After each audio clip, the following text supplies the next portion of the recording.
is Pete O'Neill's story. Introduction.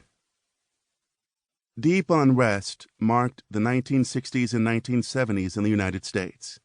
Resentment against the U.S. involvement in Vietnam fueled riots in major cities and protests at universities. The civil rights movement grew in intensity as African Americans, American Indians, Mexican Americans, and women demanded equal rights and better economic opportunities.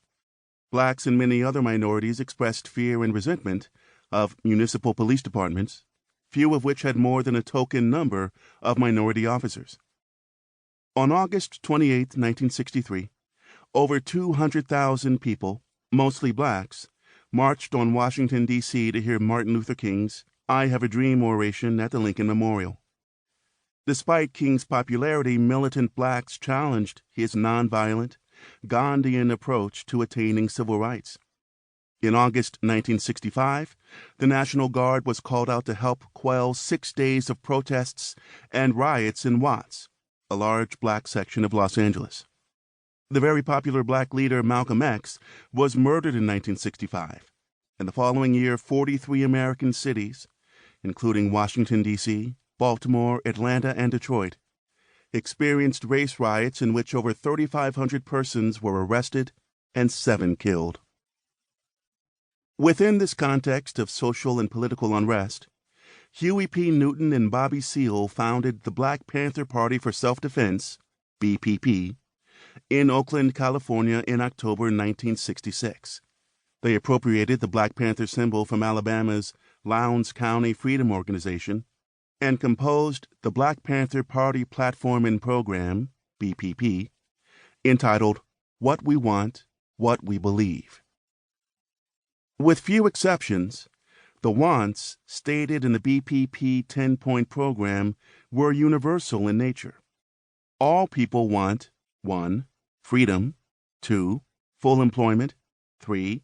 An end to their exploitation, 4. Decent housing, 5. A true history of themselves, 7. An end to police brutality, 9.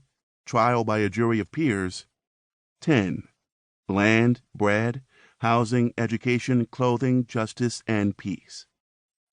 Point 6. The exemption of all black people from military service, and Point 8. Freedom of all black men held in prison and jails, were specific to African Americans, who believed that their historic experience of slavery and the injustices in the American criminal justice system justified their claims that involuntary military service and imprisonment were unfairly oppressive. The Black Panther Party became part of the American Black Power movement, formed by black citizens who rejected their subordinate positions in society and wanted to self-determine their lives, control economic resources, gain political power, and achieve better living conditions. Because they regarded the police and white racists as enemies of the people, they insisted on the right to arm themselves for self-protection. By so doing, the BPP joined the long history of African American individuals and organizations who engaged in armed self-defense. The Panthers organized watches to prevent police from engaging in callous or brutal behavior toward black inner-city residents. The iconic image most Americans associate with the Panthers is militant. Huey Newton sitting in a large, throne-like cane chair, wearing a black beret, black turtleneck, and leather jacket with a bandolier across his chest. He holds a rifle in one hand and an African spear in the other. In an interview, Newton downplayed the weaponry and pointed out the shield at the foot of the chair, maintaining that it better symbolized the purpose of the BPP: to shield our people from the brutalities visited upon them by the police and other racist institutions in the society. The Panthers' stress on self-defense and service to the black community captured the imaginations of young blacks across the United States. Soon, BPP chapters cropped up in many major cities.